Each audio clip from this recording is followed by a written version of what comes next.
Thanks, General Ryder. In the aftermath of this weekend's revolt, what is the building's assessment on Putin's hold to power? Has he been destabilized? And regarding the aid packages to Ukraine, well, you said there's been no change in U.S. support. Were there any considerations underway that this might have been an optimal time to increase military support to Ukraine so they could capitalize on this event? Yeah, sure. On your first question, as I highlighted at the top, the security situation inside Russia is really an internal Russian matter. So I'm not going to have any comments, nor am I going to speculate on that. As it relates to Ukraine, the war there continues. Russia's illegal occupation continues. And so we are not going to lose sight of that fact, and we're going to continue to work closely with them to provide them with the kinds of capabilities that they need to execute the operation that they planned and that they're conducting. In today's PDA, you see important capabilities that contribute to that effort. As their troops make contact with Russian forces and encounter Russian defenses, clearly there will be equipment that is damaged. There will be requirements to help them sustain the fight. And so you see things like ammunition, additional armored capabilities, capability that can be employed in breaching operations. But the bigger point here being is that regardless of the situation, the security situation inside of Russia, again, which is an internal matter for them to address, we're going to stay focused on giving Ukraine what they need to be successful in defending their country and taking back sovereign territory. But were there any considerations inside the building to perhaps give Ukraine more so that they could take advantage of this particular unstable moment? Again, when you look at the situation over the weekend, as I highlighted, our focus was on communicating with our allies and our partners to make sure that we had a thorough understanding of what was happening. But when it comes to Ukraine, we're going to continue to take the same approach that we've been taking. Let me go to Jennifer. General Ryder, just to follow up on Tara's question, was this pre-planned that you would announce this $500 million weapons package this week, this amount, or was it expedited to be announced in the wake of the Russian failed rebellion? There was no linkage to any connection. And was there any change to the amount based on what had happened in Russia this week? Bottom line is no. We have a process that we've been employing for a while now, and so this is part of that process. And have you seen if any Wagner troops remain in Ukraine, or have they all pulled out? So I'm not going to get into specific intelligence other than to say that we are aware of Wagner troops being inside Ukraine, but in terms of their specific disposition and whether they may or may not be moving, I'm not going to speculate on that. Go to Janie here. Thank you, General. I have two questions. North Korean leader Kim Jong-un recently said that the nuclear war has reached a handover point. How do you view the possibility of North Korea using nuclear weapons in the Korean Peninsula? Yeah, thanks, Janie. So, rhetoric aside, again, our focus is on working with our allies and our partners in the region to ensure strategic stability, peace. That includes extended deterrence. And so when it comes to things like nuclear testing, we've known for a while, as you've heard us say, that North Korea at some point will conduct a nuclear test. I don't have anything to announce, nor would I, in terms of when that might be. So again, our focus is going to be on continuing to work with our allies, to include the Republic of Korea and Japan, to deter potential aggression and destabilizing acts. The United States allocate Japan Air Force joint exercise is currently underway in the U.S. The training name is called Red Flag. Do you have any more detail about this training? I don't. I'd refer you to USFK. They can get you some additional information. Let me ask you something more. Because there are so many exercises going on between U.S. and South Korea. Exactly. So I just don't have the details of that particular one. But to your point, we do a lot of exercises because, again, our alliances and our partnerships are a critical strategic advantage and capability and the way that we approach trying to ensure that we can preserve a free and open Indo-Pacific. And so, but on that particular exercise, I'd refer you to USFK. Let me go over here to the gentleman back here. Yes, sir. Yeah, you. Just to follow up on the line of questioning regarding the weekend's events, were there any changes in troop posture, or did we move any U.S. troops in reaction to the events this weekend in Russia? We did not. At this time, again, we have not seen anything that would, from our perspective, require us to make any type of force posture adjustments. So, you had a question, ma'am? Yes, thank you, General. So, as we know, the Wagner groups are in at least 8 countries in Africa. So, can you give us an overview in terms of military capability, how dangerous this Wagner group can represent to African nations? Well, Wagner Group, we've been saying this for a very long time. It's a very dangerous organization, and wherever they operate, they bring with them death, destruction, deceit, criminal activity. This is why the United States has designated them as a transnational criminal organization, and the U.S. government has imposed significant sanctions on Wagner actors and facilitators, to include Africa. In terms of what the implications are for what we saw happen over the weekend as it pertains to Wagner in places like Africa, time will tell. I don't have an answer to that question right now.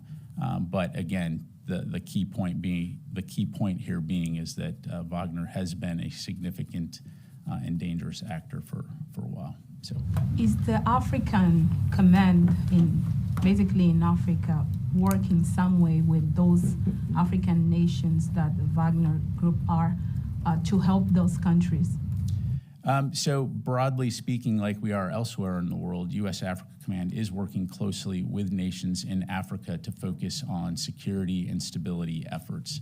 And so that entails a lot of different aspects, whether or not it's training indigenous security forces to deal with counterterrorism threats, whether it's working with local leaders to give them the kind of resources that they would need to defend themselves from potential actors like Wagner Group or others, Al-Shabaab, for example, in Somalia.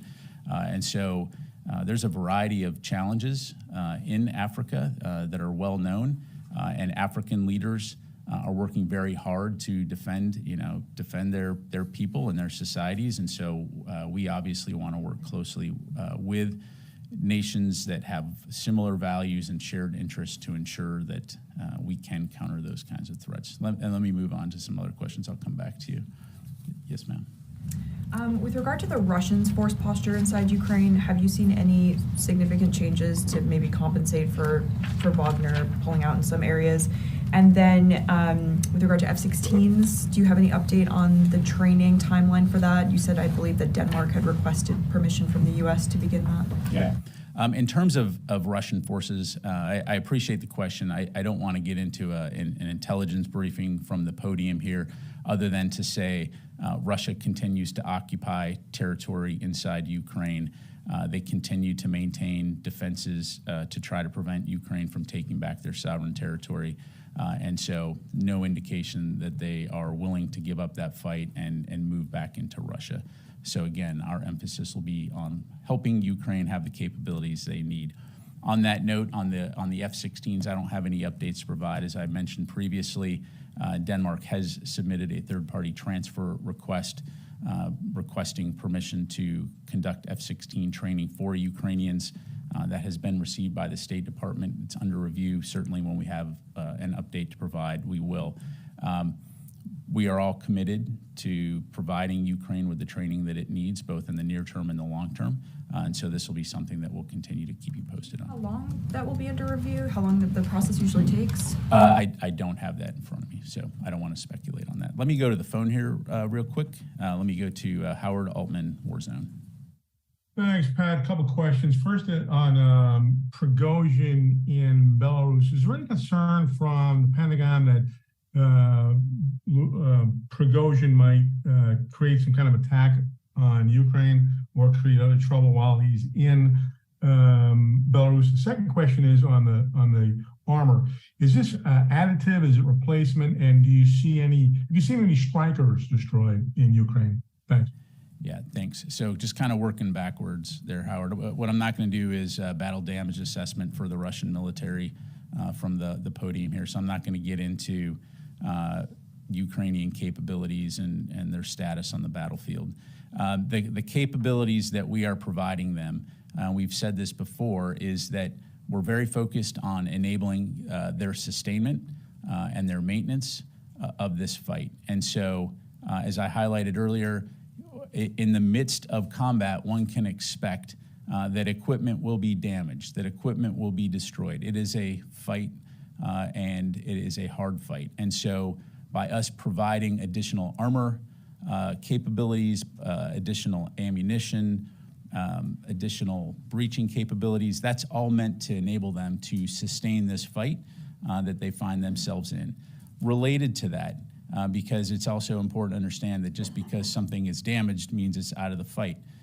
We are very cognizant of working with our Ukrainian partners through things like telemaintenance to help them repair vehicles that may have been damaged on the battlefield or equipment that's been damaged on the battlefield. So that has been part of the effort all along. It will continue to be part of the effort.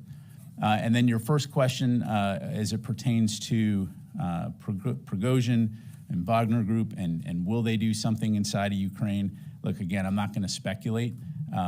Obviously, Wagner Group has already inflicted enough damage inside Ukraine. I think that's well known. Just take a look at Bakhmut. But in terms of what the future portends, again, I'm just not going to get into hypotheticals or speculate. All right, let me do one more from the phone here. Jeff Shogel, Task and Purpose. Thank you. Does the DoD know for a fact that Prigozhin is still alive, or are we in a weekend at Bernie's scenario right now? I'm sorry, Jeff, I don't get the reference. I'm kidding. Gen Xer here at the podium. Okay. Again, Jeff, like you know, we're watching the press reports out there. So I'm not gonna be able to provide a status update. I have many responsibilities, but press secretary for Mr. Prigozhin is not one, so I really can't comment on his current status. Thank you. Let me go to Tony here. A few equipment questions. How soon might the Bradleys and Strykers arrive in Ukraine? Tony, I'm not going to give a specific timeline other than to say we will move equipment there as quickly as possible, and I think our track record shows that we've been able to move things quickly. So we will never announce in advance when specifically those things will arrive.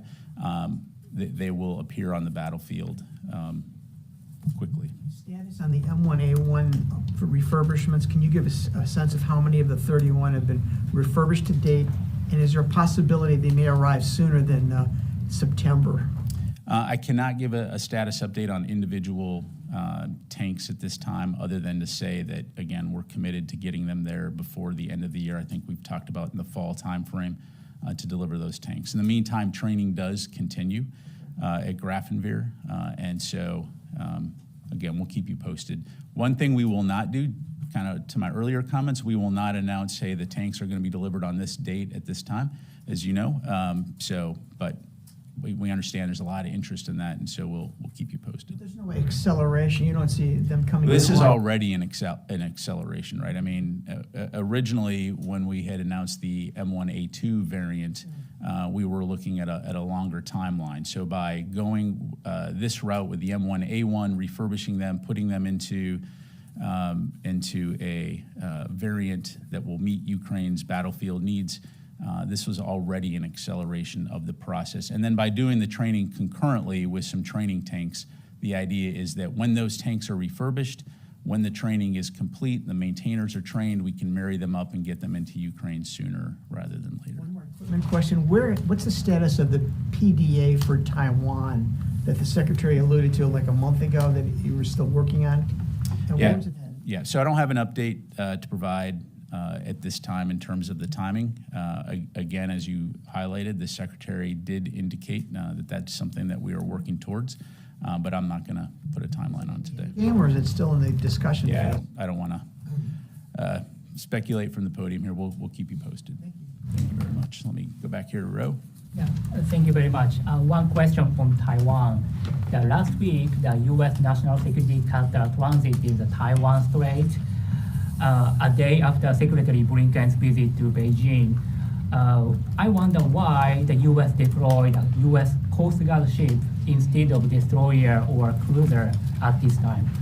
Yeah, thanks for the question, Ro. So first of all, over the years, we've deployed a variety of capabilities through the Strait and throughout the Indo-Pacific to demonstrate the capabilities that we have. The most important aspect of any vessel is the fact that it's carrying the American flag.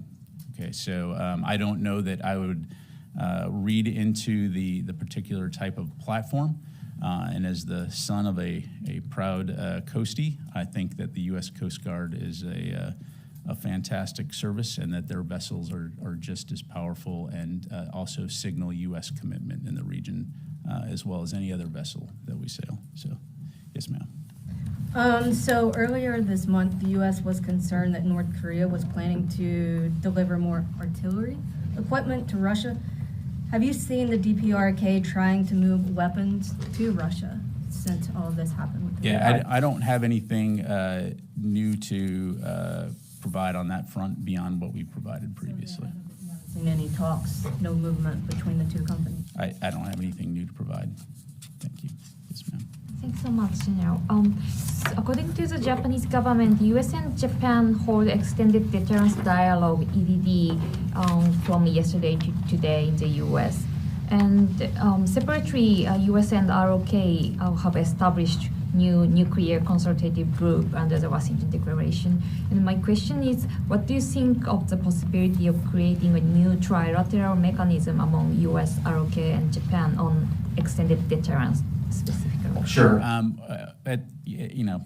At the risk of not making policy here from the podium, clearly we very much value the relationship that we have with Japan and with the Republic of Korea, and certainly continue to work very closely with those allies to find opportunities for our nations to work together. And so when and if we have anything new to announce, we certainly will. But one thing I'm positive of is that we will continue to work very closely together, both in the region and elsewhere, to ensure that we can preserve a free and open Indo-Pacific, and that we can work together to ensure peace and stability around the world. Thank you. Let me go here to... Thank you, General. I want to go back to the situation in Russia, and noting that you referred to it as an internal affair. However, the Pentagon has to deal with the situation and make assessments and maybe prepare some scenarios. This is what the president said. In dealing with this internal affair, how are you describing it? Is it a mutiny? Is it a rebellion? Is it a coup d'etat? When you look at it, what is this? Yeah, thanks, Fadi. I'll leave it to you to come up with what characterization you want to. Obviously, we monitored the events there, but as far as the internal security situation within Russia, again, that's an internal matter. I'm not gonna put a particular stamp on it. I appreciate that, but I'm sure that you have to deal with potential outcomes. And in trying to assess what outcomes might happen or come out of this, you have to have a certain framework. Absolutely, and I think, and again, I appreciate the question, and I understand where you would like me to go on this, but I think the facts were there for all of us to see, and I think this is an issue that Russia obviously needs to address internally. But in terms of whether you want me to call this a coup, an armed insurrection, or I'm just, yeah. And lastly, Russian President Putin basically alluded at the West's role maybe in this internal affair event by saying that the West wants the Russians to kill each other in this mutiny. Do you have a response to that? Yeah, I mean, I think I was pretty clear at the top that we were not involved in this. We won't get involved in this. We've been very clear from the beginning that we are not at war with Russia. We don't seek conflict with Russia. Our focus is on supporting Ukraine and enabling them to defend themselves. Thank you very much. Yes, sir. Thank you, General. My question is about child soldiers. The United Nations just released its report about children and armed conflict, which shows violations against children. So, according to this report, a total of 1,696 children were verified as recruited and used by Syrian Democratic Forces and YPG and other components of SDF. And the reports also say that the YPG, which is the Syrian branch of the PKK, killed and abducted children. Just to remind, the YPG is the Syrian branch of PKK, and PKK is a terrorist organization. Is not only. Are you asking a question or are you making a declarative statement? I will ask a question. Okay. And the PKK is, a terrorist I know organization. what the PKK is, yeah. I'm very aware. It's the United States has declared the PKK a terrorist organization. Very aware of that. Can you get to your question? Yeah. And the UN Secretary General Guterres made a statement that he is deeply concerned by the increase in verified cases of child recruitment and use by SDF, and I urge SDF to immediately end all violations. So my question is, given that SDF is the US partners on the ground in Syria, are you planning to hold the SDF leadership accountable for crimes against humanity? And are you planning to sanction the SDF or maybe stop partnership with them? Because it is verified. I got your question. So this is a press briefing room where we ask questions. We don't come here and provide editorial comments for 10, 15 minutes. So to your question, I haven't seen the report, so I can't comment on it. What I will tell you is that the SDF have been very reliable partners. And if you want to go back in time a little bit to 2014, when ISIS was beheading people and controlled half of Baghdad and most of Syria, and talk about human rights violations, we can go ahead and talk about that. But in the meantime, haven't seen the report, so can't comment on it. Thank you very much. Yes, sir. So Wagner now might have some kind of presence in Belarus and Minsk, less than 200 miles from where the next NATO summit will take place in Vilnius, Lithuania. Is that any kind of security concern, additional security concern at all? Obviously the situation in Ukraine has presented a significant security concern from the beginning in terms of the kinds of activities that the international community is trying to prevent here, right? The fact that Russia was able to invade its peaceful democratic neighbor unprovoked creates a significant security concern throughout Europe and internationally. And so this is why you've seen the world come together to try to deter any further aggression beyond the Russian borders, and why it's so important that we support Ukraine. As it pertains to Belarus, clearly we know that Belarus and Russia maintain a relationship. We've seen no indication at this point of any type of additional military activity that prevents that threat or presents a threat. But what I would say is, the NATO alliance is a very strong alliance that's worked very hard over the last year to ensure our collective security and ensure a commitment to one another that every single square inch of NATO territory will be protected. Thank you. Time for a couple more. Yes, sir, and then we'll go to Louis. Thank you very much, General. General, regarding to what's happened this weekend in Russia, do you still have communications with your counterpart in Russia about this situation? And what was your message to them? And what's the big concerns for the DOD about what's happened during that weekend? Yeah, so to answer your question, no, the Secretary did not talk to his Russian counterpart. And in terms of, that's the answer to your question. So, did you have a second part to that? I know. Do you still you don't have any communications with Russia till even the lower level? Well, broadly, yeah. We have multiple lines of communication with Russia, various mechanisms by which to communicate. But as it relates to the Secretary, no, he did not communicate with his counterpart over the weekend. Big concerns about what's happened during the weekend. Thank you. Well, certainly. I mean, in terms of potential instability in Russia, it's something that we take seriously, which is why the Secretary and other senior U.S. government leaders were watching and continue to watch this situation closely, and we will going forward. Let me go to Louis, and then we'll do one more on the phone here. General, following up on Natasha's question about the F-16s, you mentioned the review that's at the State Department for Denmark.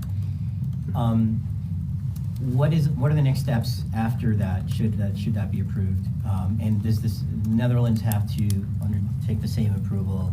And in other words, can one country begin training on the F-16s before the other? But what essentially happens should approval happen? In terms of, are you looking at contractors being the trainers? Did I say Netherlands or did I say Denmark?